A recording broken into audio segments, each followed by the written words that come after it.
Begitu ya. Bahkan beliau mengatakan lau kuntu mutanaffilan la'atmamtu. Ini kata Ibnu Umar. Kalau aku harus sholat sunnah, ya lebih baik saya sholat 4 rakaat aja sholat duhurnya. Kenapa harus saya potong? Kemudian saya sholat sunnah. Ini pendapat beliau. Nah, ini pun jangan langsung kaget. Wah, langsung kita siap-siap mau menyalahkan siapa yang nggak sefaham. Enggak. Ini tadi saya bacakan supaya kita semakin paham bahwa pendapat itu banyak. Selagi pendapat para ulama tidak boleh diingkari. Oh, ada pendapat begini, ini pendapat sahabat begini, ya nggak masalah. Ya, hadisnya ada, pendapatnya ada, nggak ada masalah. Ya, yang masalah itu amaliyah orang ditabrak, nggak begitu ya? Oh, nggak boleh itu, kaget dia. Ada orang selesai sholat Al-Fatihah, nggak pernah ada zaman Rasulullah ini, misalnya begitu. Oh, nggak pernah ada ini zaman Rasulullah. Oh, berarti ini bid'ah yang pelakunya masuk neraka. Oh, nggak begitu. Kalau kita mau mengkaji, sabar, ya, ambil yang banyak, baca kitab yang banyak, nanti kita lama-lama mengerti. Ya, oh, ternyata ada juga. Apa larangannya? Kan nggak ada larangan orang baca Fatihah. Fatihah itu Al-Quran bukan? Al-Quran kan? Kemudian kita mengajarkan orang selesai sholat kita baca Quran, boleh nggak? Boleh. Ya, selesai sholat kita baca Al-Quran, boleh nggak? Boleh. Sambil duduk boleh nggak baca Quran? Sambil bangun, lanjut bangun. Kan ada orang yang masya Allah yang buru-buru terus ya kalau masjid ya. Wah, dia terlalu tergesa-gesa. Begitu selesai keluar. Padahal sampai di luar dia bingung. Saya ngapain ya habis ini ya? Ya. Karena setan tidak mengharapkan orang duduk di masjid itu pahalanya besar. Man ana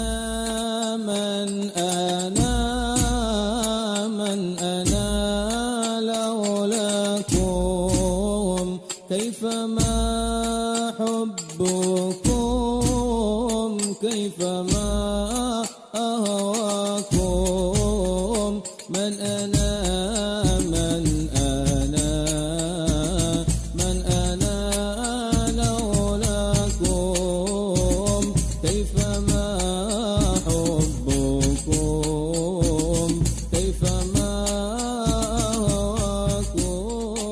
anak-anak kita semua dari segala hal-hal yang membahayakan akidah kita, keselamatan kita, zahir dan batin insyaallah.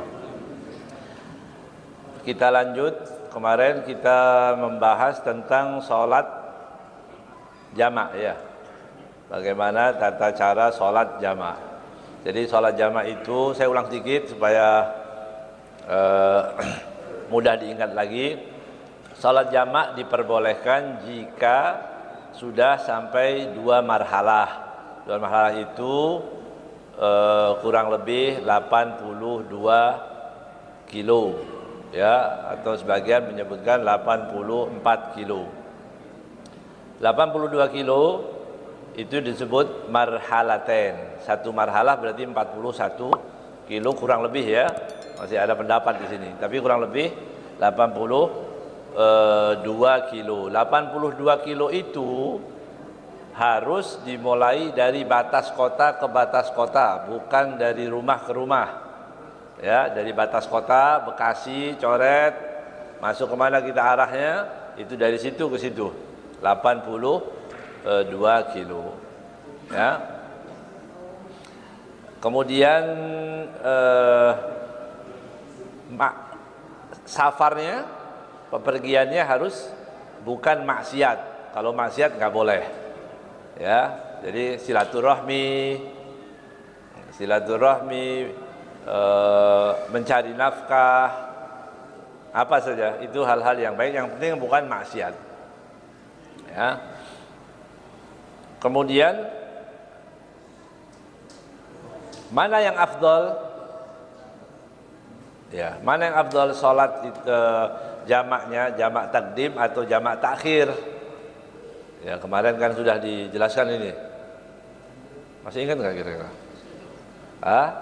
Apa yang afdol, sholat jamak takdim atau jamak takhir? Kalau gitu ya rinciannya. Kalau kita di perjalanan, di waktu akhir, di waktu sholat maghrib kita di perjalanan, tapi isya sudah sampai tempat, maka jamak takhir afdol karena kita sudah sampai di tempat. Tapi kalau maghrib kita di tempat, nanti isya justru kita di perjalanan, maka afdolnya jamak takdim begitu. Kalau dua-duanya di tempat atau dua-duanya di perjalanan, ini di sini ada khilaf antara Imam Ibnu Hajar dan Imam Romli, yaitu bahwa kalau sholat pertama menurut Ibnu Hajar ya, karena itu bisa melepaskan kita daripada tanggung jawab gitu ya. Tapi Imam Romli mengatakan tidak, jamak takhir lebih afdol ya. Karena sebagian ulama fuqaha mengatakan bahwa sholat jamak itu ada yang nggak memperbolehkan kan? Ada yang tidak memperbolehkan. Ya, siapa? Kemarin Imam Abu Hanifah tidak membolehkan, yang ada jamak suri. Jamak suri itu jamak yang surahnya, gambarnya seperti jamak, yaitu sholat maghrib di sholat di akhir waktu sholat maghrib, kemudian nyambung dengan di awal sholat isya, itu aja. Tapi kita semua madzhabul arba'ah, jumhurul ulama membolehkan orang sholat jamak, dan itu termasuk rukhsah, keringanan. Ketika kita bepergian, kita boleh menjamaknya. Itu kurang lebih yang hari Jumat yang lalu ya. Kemudian sekarang masuk ke hadis berikutnya. Ini yang berkaitan dengan qasar. Ya, qasar. Jamak ada lagi yang diperbolehkan selain musafir, apa? Jamak apa? Dalam keadaan sakit, orang sakit. Nah, ini juga diperbolehkan. Yang kemudian yang ketiga adalah waktu hujan. Ya, waktu hujan kita diperbolehkan dengan syaratnya. Saya nggak ngulang lagi ya, karena sudah disampaikan. Sekarang babul qasar fis safar, qasar di dalam safar. Hadisnya dari Abdullah bin Umar, an Abdullah bin Umar radhiyallahu taala anhu qala sahibtu Rasulullah sallallahu alaihi wa alihi wasallam. Aku menemani Rasulullah sallallahu alaihi wasallam di perjalanan, maksudnya fakana la yazidu fis safari ala rak'atain. Nabi Muhammad sallallahu alaihi wasallam tidak lebih sholatnya dalam pepergian itu tidak lebih daripada 2 rakaat, rak'atain. Ya.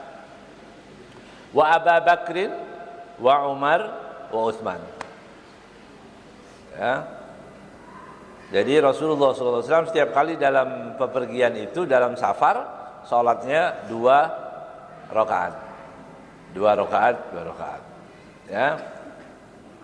Ini hadza lafdu riwayatil Bukhari, ini riwayat al-Imam al-Bukhari. Ya.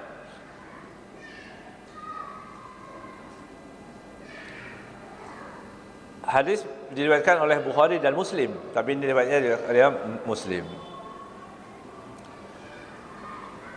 Salat qasar berarti kalau diambil dari satu hadis ini, tapi perlu difahami ya, kalau ada satu dalil kita faham, kita mendengarkan, jangan langsung ada orang yang tidak sesuai dengan dalil yang kita fahami itu langsung kita salahkan.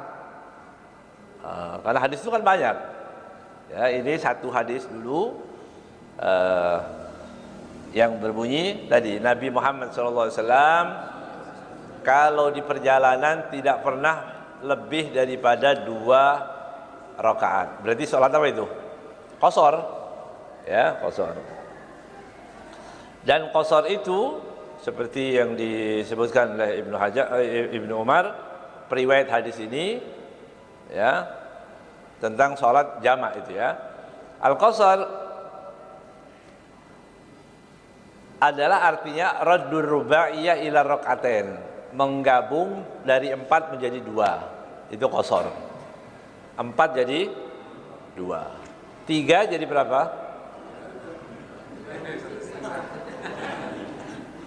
Hah? 3 jadi berapa? Ya, nggak usah dibahas ya. Ada pendapat ini tapi kalau semua kita sampaikan ke pengajian begini nanti orang wah dapat oleh-oleh, dapat alasan begitu. Kalau 3 di setengahnya berapa? Setengahnya 3 berapa? 1,5 ya. Jadi waktu ruku salam dia. Ya. 3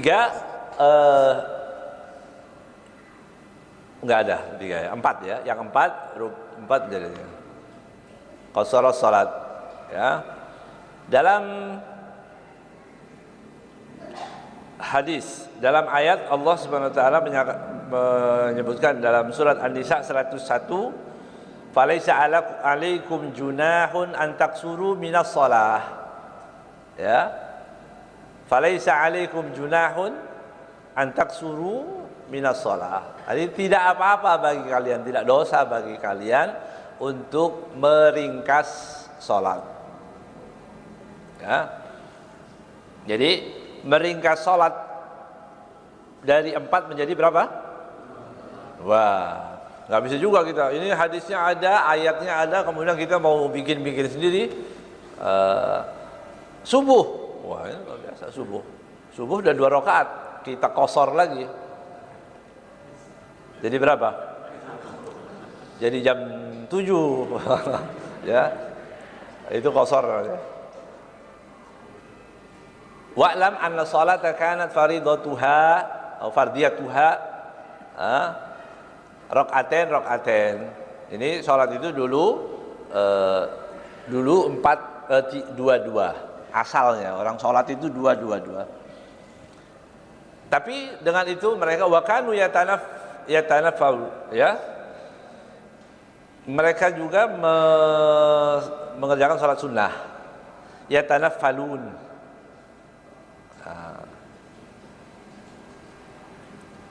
Ketika orang-orang tetap mengerjakan sholat, ketika orang-orang sholat 4 mengerjakan itu dalam bepergian, Rasulullah SAW menyebutkan ayuhan nas iqbalu faridatullah, terimalah fardunya Allah SWT, kewajiban dari Allah Subhanahu wa taala. Dulu awalnya berapa? 2 tadi ya. Sudah menjadi 4. Orang-orang tidak menggantinya lagi walaupun di dalam pepergian. Begitu.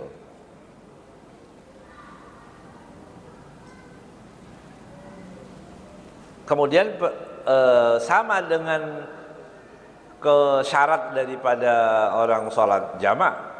Seperti qasar itu juga begitu. Cuma dibedakan kalau sholat jamak itu, kalau jamak takdim dulu ya. Nah kalau jamak takdim itu bedanya kita waktu usolli, waktu kita sholat niat, kita sholat maghrib nih, sholat maghrib dulu. Kemudian kita niat di waktu sholat maghrib kita akan menggabung sholat isya. Itu kalau di jamak takdim. Jamak takhir, kalau kita mau salat jamak takhir, di waktu kita mendengar suara adzan maghrib, Allahu Akbar, saya mau takdim, sudah niat saja, saya niat mau takdim, udah begitu aja. Harus. Tapi kalau kita nggak niat sama sekali, berarti lalai dong. Berarti kita mengabaikan adzan itu tadi.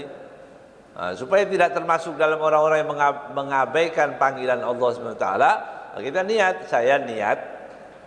Ya, dalam hati aja itu, ya, saya niat untuk mentakhir sholat.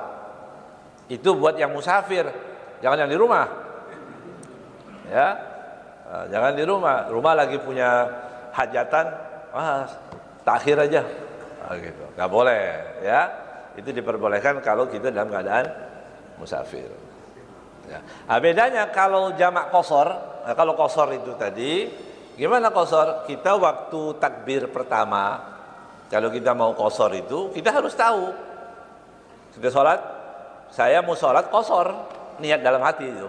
Saya mau niat qashar, Allahu Akbar. Ya,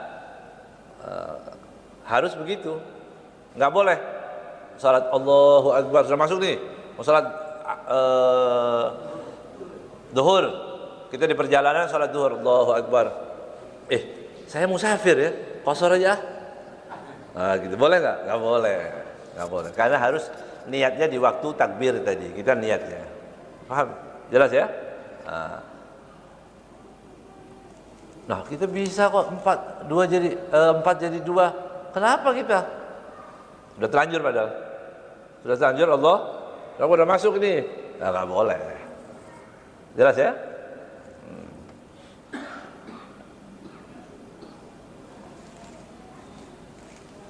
Rasulullah SAW salatnya tadi dikatakan fakan la yazidu fis safar ala rakaatain.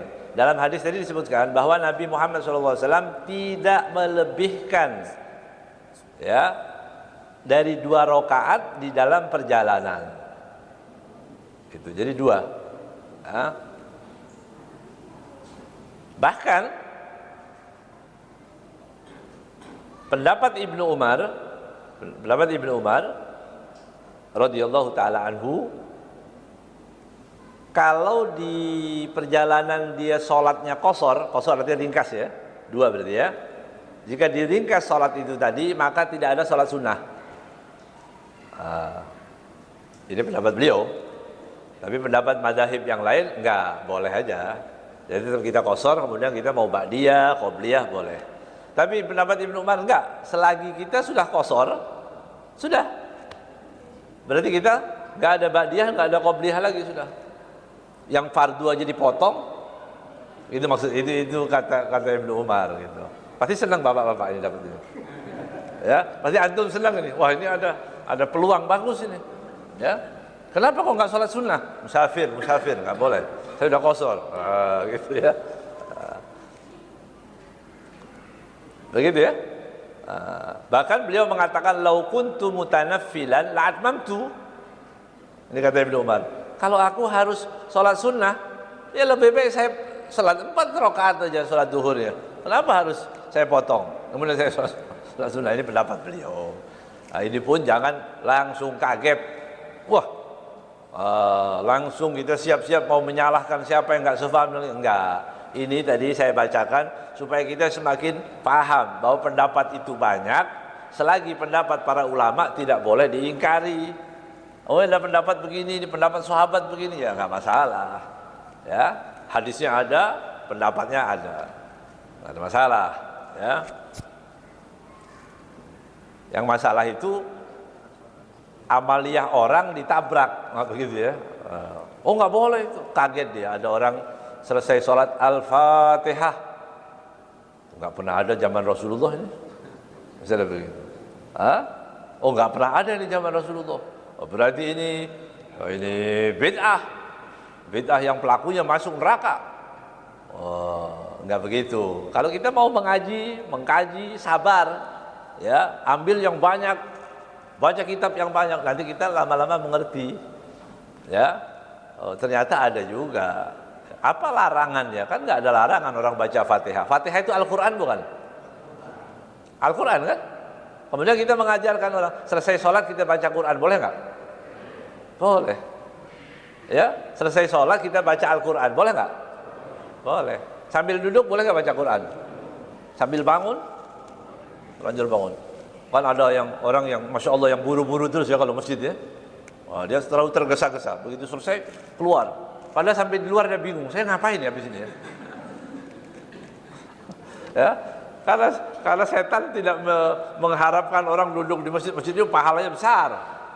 Nah, kan ada di Imam Ghazali itu menyebutkan, kita nanti kapan-kapan kita baca ya, niat di masjid aja itu punya niat banyak. Itu apa saja sih duduk di masjid ini? Nah, nanti kita baca insya Allah Jumat depan ya. Mau kita ingat apa yang kita niatkan di masjid ini ya. Kalau nggak ada niatnya memang ya kita buru-buru itu ya. Keluar buru-buru, benar itu ya. Kadang-kadang sampai di luar, kenapa tadi buru-buru ya? Kita mau ngejar apa? Nggak ada yang ngejar, nggak ada yang menunggu, ya. Dan bahkan sebagian tidak diharap pulangnya. Kenapa? Kita pulang nggak diharap, dulu aja itikaf di masjid. Baik, jadi saya sampaikan beberapa riwayat daripada para ulama, hadis-hadis yang ada supaya tidak mudah mengingkari itu, ya. Yang kita nggak paham langsung salah, enggak. Ini ada dalil semua. Ibnu Umar, sahabat Nabi Muhammad SAW, mengatakan tidak ada, ya, tidak ada ba'diyah, tidak ada qobliyah kalau kita sudah sholat qasar, berarti di perjalanan. Ini pendapat beliau, ya. La yazidu ala rak'atain, ya, tidak lebih daripada 2 rakaat. Artinya tidak lebih dari 2 rakaat itu artinya 4 menjadi 2, gitu. Yang difahami oleh beliau, oleh Ibnu Umar, berarti yang 4 saja jadi 2. Kenapa mau ditambah lagi dengan yang sunnah, begitu, ya.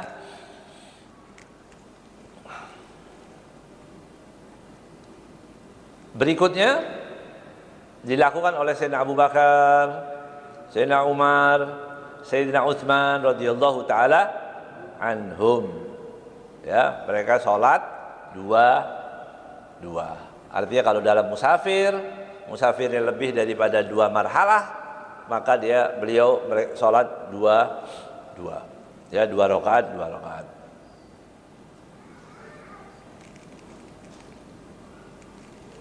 Wa'lam, ketahuilah, annal qasra fis safarit tawil wal itmam jaizani bil ijma'.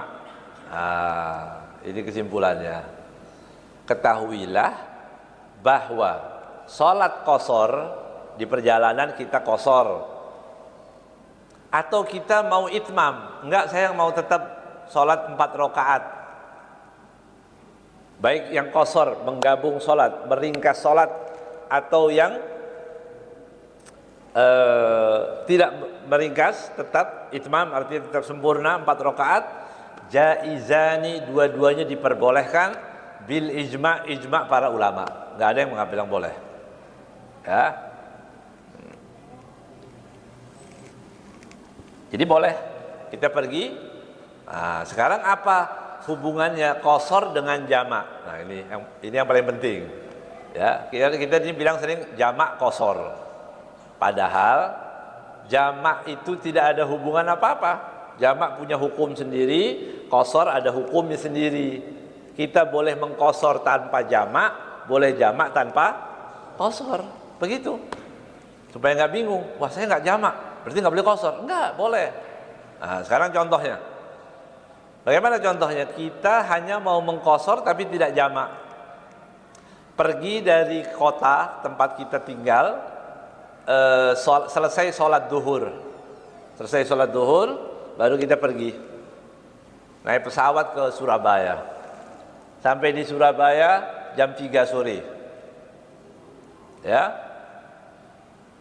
Jam 3, jam setengah 4 masuk adzan asar. Sekarang kita mau sholat 4 atau 2? Ini pertanyaan. Nah, siapa yang mau jawab? Kita sampai di Surabaya, mau sholat apa ini? Sholat asar 4 atau 2? Dua-dua boleh. Itu jawabannya. Dua-duanya boleh. Nah, begitu. Tapi saya sholatnya di masjid. Nah, masuk ke masjid, kita mau sholat. Saya mau 2. Gimana caranya? Gimana Pak? Kira-kira. Kalau 2, kita tunggu sampai 2 rakaat baru kita masuk. Boleh nggak? Nggak boleh. Sholat qasar itu, ya, kita sendiri, kita jadi imam, atau kita bermakmum dengan orang yang sholat qasar juga, baru boleh. Itu. Ya, kita bermakmum dengan orang yang sholat qashar juga. Nah, cari, Pak, musafir. Oh iya, qashar, Pak. Ya qashar juga, baru ikut. Bikin jamaah sendiri. Begitu. Ya, jadi boleh-boleh aja. Atau bilang sama imamnya, imam rawatib, Pak, saya mau sholat qashar. Saya mau jadi imam. Gitu. Kira-kira berani nggak? Nah, itu pertanyaan. Ya. Kita tahu-tahu nyelonong begitu kan, ada orang yang masya Allah PD-nya luar biasa ya. Ya, ada orang-orang nggak tahu itu minum obat apa, itu PD-nya luar biasa ya. Pokoknya masuk ke masjid, dilihat ada orang tua, ada apa, begitu ada yang kosong, Allahu Akbar, masya Allah, ini luar biasa ini. Ya, ini buat orang-orang yang minder, boleh belajar sama orang itu. Ya. Supaya nggak minder lagi gitu ya. Langsung maju. Ada ustadz, ada imam rawatib, nggak apa-apa, pokoknya ada yang kosong langsung. Ya. Langsung dia jadi imam. Jadi boleh nggak kita? Saya mau jadi imam, Pak. Begitu. Karena saya mau qashar. Kata imamnya, ente ikutan aja. Ya. Kamu ikut saya aja. Saya itu imam rawatib, kamu dapat 4, lebih afdol. Lebih banyak, lebih bagus. Oh iya Pak, ya mundur. Ternyata hujahnya lebih kuat. Ya, imamnya lebih kuat, lebih bagus. Kamu mundur, dapat pahalanya orang banyak ini. Salat. Ya sudah. Sekarang pertanyaan lagi. Kita di pesawat lihat berapa orang wajahnya orang itu, teman-teman kita yang ada di pesawat nih. Kita pergi sendiri, tapi kan kita lihat tuh, bapak ini tadi di samping saya, yang itu di sini kan begitu. Begitu masuk ke musola, masuk ke masjid, kita mau sholat. Ini pertanyaan. Ini musafir sama-sama saya ini. Tadi di pesawat, ya. Tapi saya ragu, dia ini sholat jamak, sholat qashar, atau sholat 4 atau 2 ya orang ini, imamnya. Kita tahu-tahu mau jadi makmum. Bagaimana caranya kita jadi makmum? Tapi kita nggak tahu. Di sini boleh taklik, namanya taklikun niyah. Saya akan qashar kalau imam qashar, gitu ya. Maka saya akan itmam, saya akan salat 4 rakaat kalau imamnya 4 rakaat. Itu boleh. Begitu caranya. Ya, taklik namanya. Taklik itu menggantungkan dia. Kalau dia itu boleh. Perhatikan baik-baik. Ya, itu boleh jika kita sudah pastikan bahwa dia musafir, gitu. Kalau kita nggak tahu kalau dia musafir juga, jangan-jangan dia rumahnya di Surabaya. Kalau kita turun sampai di bandara kan, kita sampai, ini jangan-jangan orang sini dia, nggak boleh ditaklik kita dia, ya nggak boleh.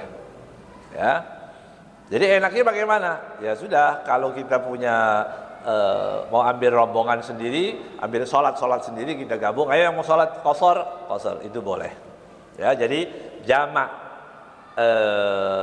bab sendiri, qashar sendiri. Bisa jamak tanpa qashar, bisa qashar tanpa jamak. Jamak yang tanpa qashar artinya kita sholat 4-4, tetap duhurnya 4, asarnya 4, begitu.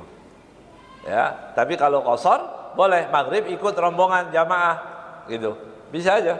Sholat di musola, kita tinggal di hotel atau di penginapan, kemudian kita turun, ada sholat, orang sholat maghrib berjamaah. Sudah selesai. Saya mau sholat jamak, bangun jamaknya tergantung kita. Sudah bangun tadi, kan jamak takdim tadi. Sekarang saya mau qashar, jamak qashar dan takdim tadi. Takdim, jamak dan qashar, boleh. Atau kita enggak, kita pulang langsung balik ke penginapan, kemudian masuk sholat isya, kita sholat 2 rakaat, boleh. Itu juga boleh. Paham ya? Saya nggak teruskan dulu. Mungkin ada pertanyaan, jangan diserang di akhir, nanti nggak cukup sama itu. Ya. Iya, gimana? Syarat jamak dengan qashar itu sama jaraknya marhalatain. Sama, jamak dan qashar itu marhalatain sama, ya. Betul. Kalau dikombinasikan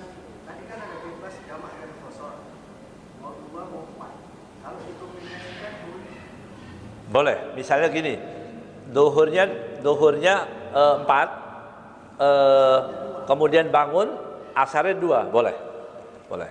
Misalnya kita masuk ke musola, masuk ke masjid di satu kota, masjid, dia qomat Allahu Akbar salat duhur, imamnya orang situ juga. Ya udah kita ikut aja.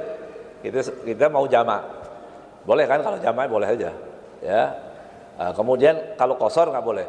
Kalau kemudian kita bangun salat asar 2 rakaat, boleh itu. Duhurnya bersama 4, kemudian asarnya 2, boleh. Kalau sesama musafir, Ya, sesama musafir bukan numpang sama imam tempatan. boleh, Sesama musafir. boleh. Sama musafir juga boleh, begitu. Ya, nah, musafir boleh. Ayo kita. Nah, sekarang gimana? Boleh. Selesai sholat Jumat, kemudian kita musafir, kita sholat asarnya juga qashar. Nah, itu Pak. Boleh. Ya. Pertanyaannya, udah, nggak ada pertanyaan ya? Sekarang kan tadi boleh. Mana yang lebih afdol? Ini afdol sekarang. Ya. Waqtalafal ulama fi annal afdal al-qasar amil itmam. Ini khilafnya. Sekarang kalau kita mana yang afdol? Qasar atau itmam sempurna? Mana lebih afdol? Dhahaba Malikun wa Syafi'i wa Ahmad wa aktsarul ulama ila anna al-qasra afdal. Ya. Imam Malik, Imam Syafi'i, Imam Ahmad dan mayoritas ulama qasar itu afdal. Ya, qasar afdal. Jadi enak aja 2. Ya, 2. Begitu. Walaupun sendiri itu. Hah? Walaupun sendiri. Iya. Qasar afdal. Ya. Tapi ada pendapat juga dalam tadi pendapat Imam Syafi'i itu ya. Itu ada pendapat riwayat dari Imam Syafi'i bahwa itmam afdal, artinya enggak qasar. Ya. Dikiaskan kepada puasa. Orang puasa itu, orang kalau musafir puasa afdalnya buka atau batal?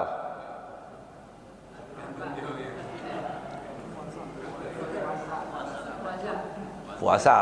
Wa antasumu khairul lakum. Puasa lebih bagus. Tapi kalau kita nggak puasa boleh nggak? Boleh. Ya.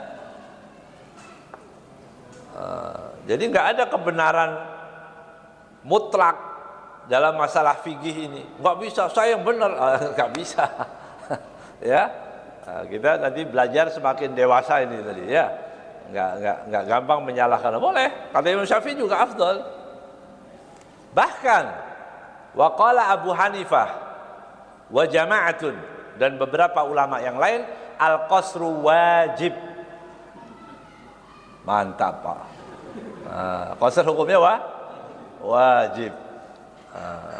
Wala yajuzul itmam, enggak boleh mutim. Kalau qasar harus selagi bisa qasar.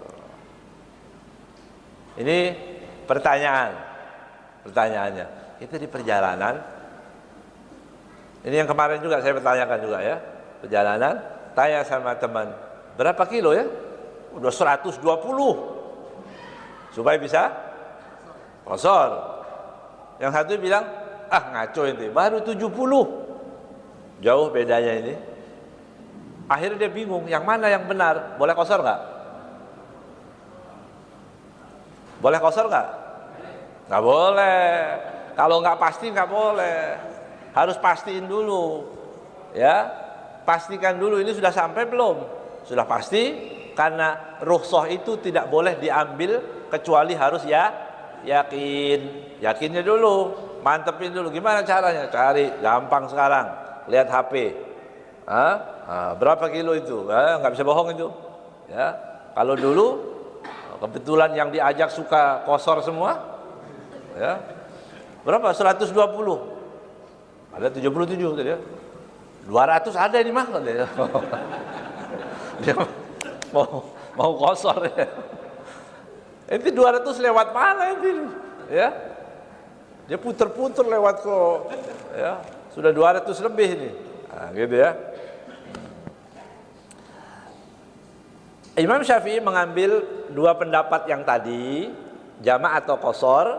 Kata Imam Syafi'i, kalau kurang, kata Imam Abu Hanifah tadi, jamak qasar itu hukumnya wajib.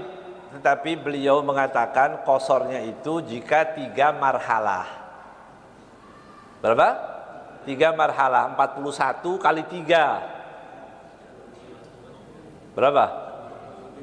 123 kilo dari batas sekolah ke batas kota. Begitu. Ya, sekarang kita yang baik yang mana? Afdalnya yang mana? Nah, di situ Imam Syafi'i menyebutkan ada dua, yang dikatakan ada dua pendapat itu. Iya, mutim afdal, itmam itu afdal kalau tidak lebih dari 3 marhalah. Pahami? 1 ya, ini catat baik-baik. 1, jika tidak lebih dari 3 marhalah, berarti berapa? 100 kilo, 90 kilo, itu afdalnya itmam ya, tidak di qasar. Tidak qasar. Ya. Tapi kalau sudah 123 kilo lebih, artinya 3 marhalah, Imam Syafi'i mengatakan afdal qasar karena ada yang mewajibkan tadi itu. Karena ada yang mewajibkan, maka afdalnya qasar. Paham ya? Ini fikih kalau nggak pakai dicatat ini saya ragu. Ya, kalau ngajar fikih nggak pakai catatan itu saya ragu, manggut-manggut nanti di luar bilang gimana sih itu ya. Tapi nggak apa-apa ini, insya Allah saya yakin semuanya udah masuk semua ini ya. Contoh kayak Imam Syafi'i semua yang didengar hafal semua insya Allah ya. 1, qasar walaupun kurang, qasar juga lebih afdal kalau dia termasuk sebagai panutan orang. Misalnya guru bersama murid-muridnya jalan pergi, nah, dia afdal mengqasar, afdal dia jamak, supaya murid-murid tadi tahu caranya. Oh, jamak itu begini. Nah, itu ya. Oh, jamak itu di perjalanan, caranya sholat maghrib dulu, kemudian sholat isyaknya boleh 4, boleh 2. Itu ingat melekat ya. Kalau nggak praktek susah. Jadi bapak-bapak nanti dari sini pergi sana ke Bandung, kemana ke sana pergi ya. Nanti kita praktekkan besok sholat. Oh, sholat begini gitu. Iya. Nah, kalau dia termasuk orang tadi ya, afdal dia tadi, kalau termasuk panutan. Kedua, dia afdal juga kalau dia meragukan dalilnya. Itu.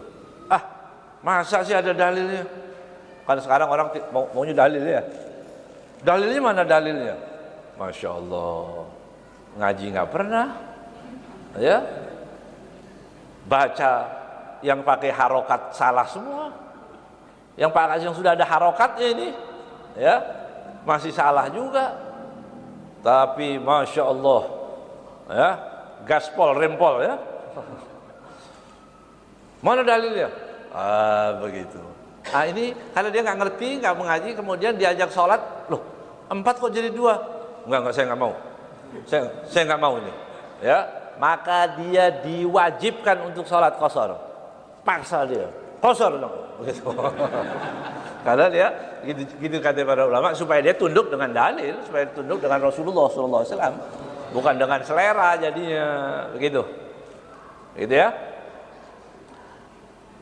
Ragu atau tidak suka, tidak suka dengan rukhsah, maka dia afdalnya dia mengqasar. Kalau dalilnya sudah tahu, tapi saya nggak mau gitu. Saya nggak mau, saya nggak suka sholat 2 itu, saya nggak suka. Saya maunya 4. Masya Allah, gitu. Itu yang seperti itu justru afdal dia sholatnya 2 diqasar. Karena agama itu kan patuh, agama itu tunduk dengan apa yang dibawa oleh Nabi Muhammad SAW. Ya, bukan menyelaraskan selera, bukan agama itu. Ya, tidak bisa diselaraskan dengan selera kita itu ya.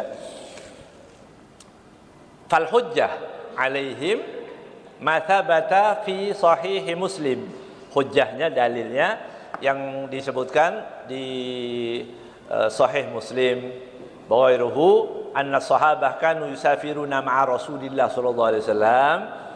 Ya, mereka pergi bersama Rasulullah sallallahu alaihi wasallam, faminhumul qasir wa minhumul mutim. Ini para sahabat juga begitu. Ada yang qasar, ada yang tidak qasar.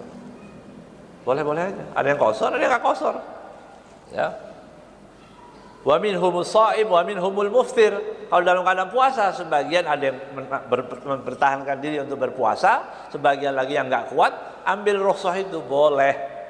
Begitu. Ya. Enggak usah ribut berarti. Salah itu kalau meributkan agama ya, pemahaman agama ini ternyata boleh, yang mau kosor, yang mau mutim juga, yang itmam juga boleh.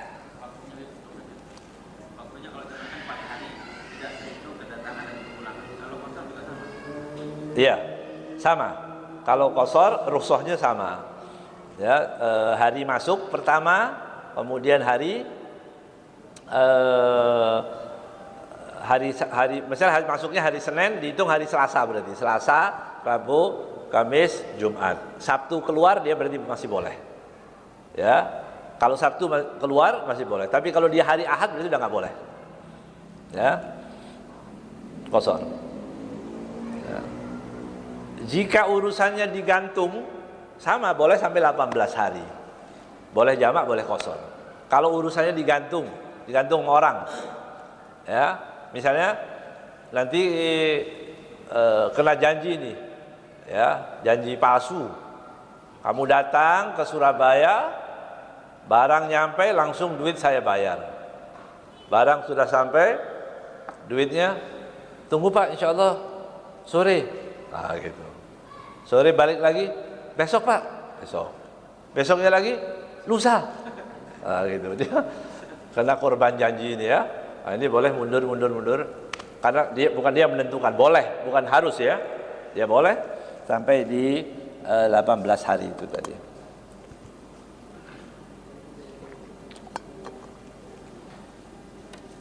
Dan pendapat Imam Abu Hanifah tadi yang mengatakan bahwa qasar itu wajib, enggak juga. Karena para sahabat melakukan itu di hadapan Nabi Muhammad SAW. Dan Rasulullah SAW tidak mengatakan menyalahkan, enggak, ya, berarti boleh itu, ya, apapun yang dilakukan di hadapan Nabi Muhammad SAW dan Rasulullah diam, maka itu menjadi hukum. Tidak boleh orang lain memaksakan, enggak boleh itu, enggak boleh, karena sang pembawa syariat kan adalah Nabi Muhammad SAW. Gitu ya, tidak boleh lagi ya.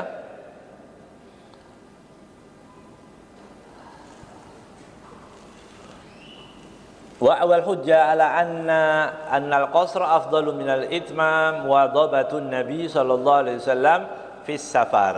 Tetapi Nabi sendiri setiap kali perjalanan dari hadis yang ada, ya, dari hadis yang ada ini Rasulullah SAW kalau di perjalanan sholat 2 qasar berarti. Muadhabah bahkan terus Nabi tidak pernah tidak mengqasar sholatnya kalau di perjalanan dari riwayat hadis tadi. Ya.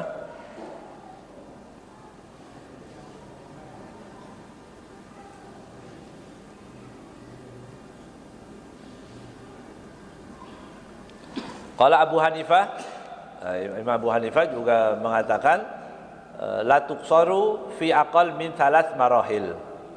Tadi kan Imam Abu Hanifah kan mewajibkan, perhatikan baik-baik, mewajibkan itu kalau sampai sudah 3 marhalah. 3 marhalah berarti 123 kilo.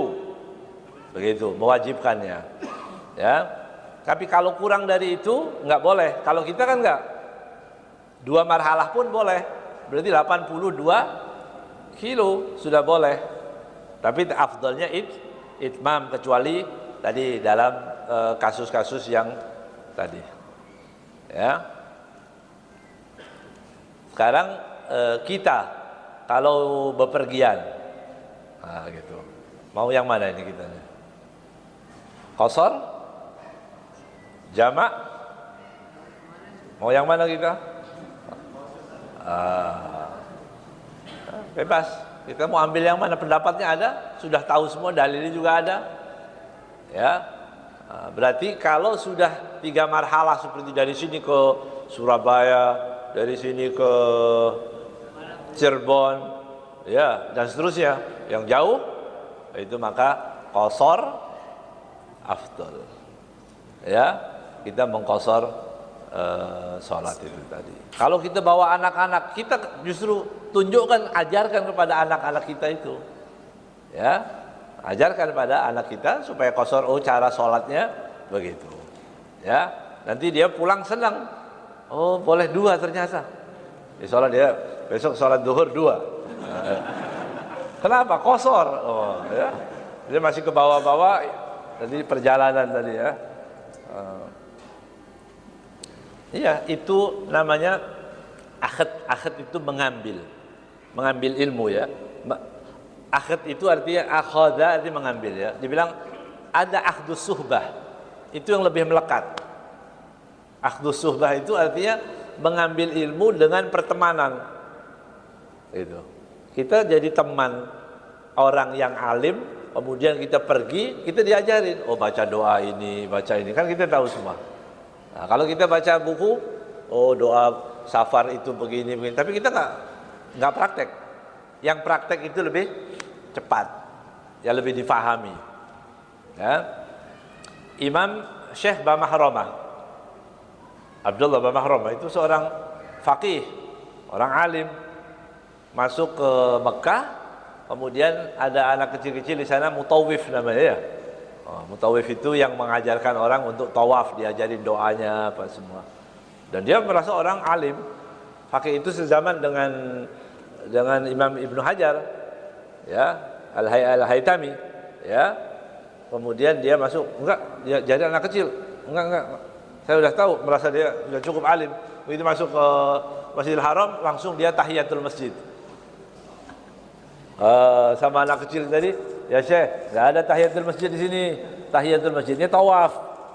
Oh iya. Sini, antar saya. Ternyata ilmu juga enggak ada orang yang alim seluruhnya, enggak ada. Pasti ada lebih di sini, kurang di sini, dan begitu seterusnya. Ya, enggak ada kepastian orang itu yang paling alim. Kalau orang bodoh gampang.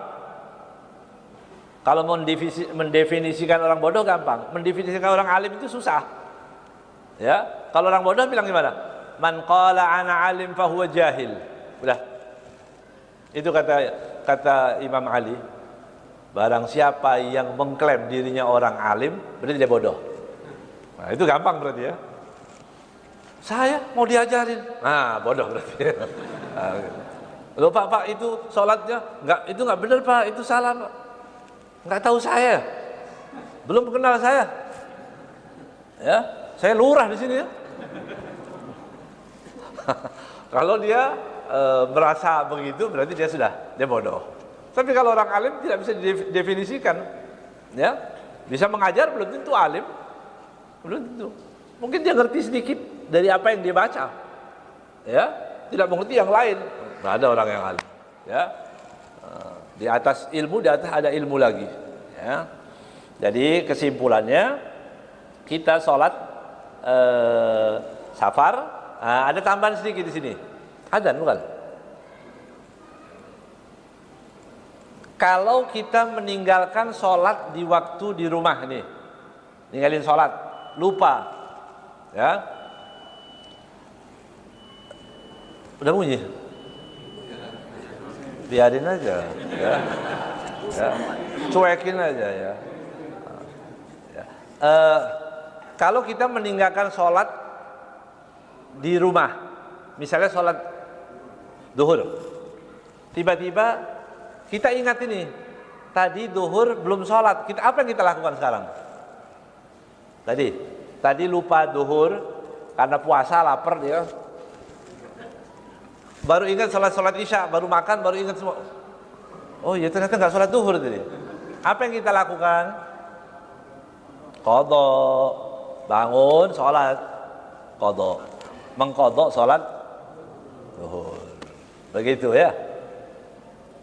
Oh itu kan ada hadisnya dari Sayyidina Aisyah. Kami diperintahkan untuk mengqadha puasa, tidak mengqadha sholat. Oh pakai dalil juga. Hadisnya sahih ini. Ya. Umirna biqadha'is shaum la biqadha'is shalah. Kami diperintahkan mengqadha puasa, tidak mengqadha sholat. Pertanyaannya begitu ya. Itu untuk perempuan. Untuk laki-laki kan antum nggak haid kan, tidak datang bulan, iya kan? Maka kalau perempuan dalam keadaan haid, perempuan dalam keadaan haid saja atau nifas, itu nanti dia tidak perlu mengqadha sholatnya, tapi mengqadha puasanya. Tapi kalau laki-laki wajib qadha, begitu. Ya. Sekarang pertanyaannya, udah aja ya, udah. Pertanyaannya, kalau qadha tadi, pertanyaan itu, kalau qadha tadi kita lakukan, kita lupa di perjalanan, kita di perjalanan waktu di Surabaya atau di kota mana, kemudian kita lupa nggak sholat, gitu. Kemudian kita mau mengqadhanya, itu pertanyaan. Bagaimana kita mengqadhanya? Qashar atau mutim atau tetap 4 atau 2? Nanti dimusyawarahkan dulu. Ya. Jika jawabannya begitu, ya. Jika sholat tadi tertinggal di waktu kita musafir, artinya kita di perjalanan lupa, dan diqadhanya di waktu kita musafir juga, boleh qashar, boleh 4, boleh 2, begitu. Tapi kalau 2 masalah berikutnya, kita ketinggalan sholat di rumah, mau diqadha di safar, tetap 4. Gitu. Paham? Kita ketinggalan di waktu kita musafir, gitu. Tapi kita qadhanya di rumah, tetap 4. Jadi 3 masalah, 1 yang boleh diqashar, yang qadha yang boleh diqashar, 2 tidak boleh. Insyaallah dimengerti. Ya, bisa difahami, ya. Kemudian kita praktekkan, ya. Jangan lama-lama Pak, besok ajak jalan-jalan, ya. Istri, anak jalan-jalan semua, ya. Buat apa nyimpen uang banyak-banyak di rumah, ya. Jalan-jalan ke Amerika, kemana kayak gitu, ya. Ya. Wallahu a'lam bishawab.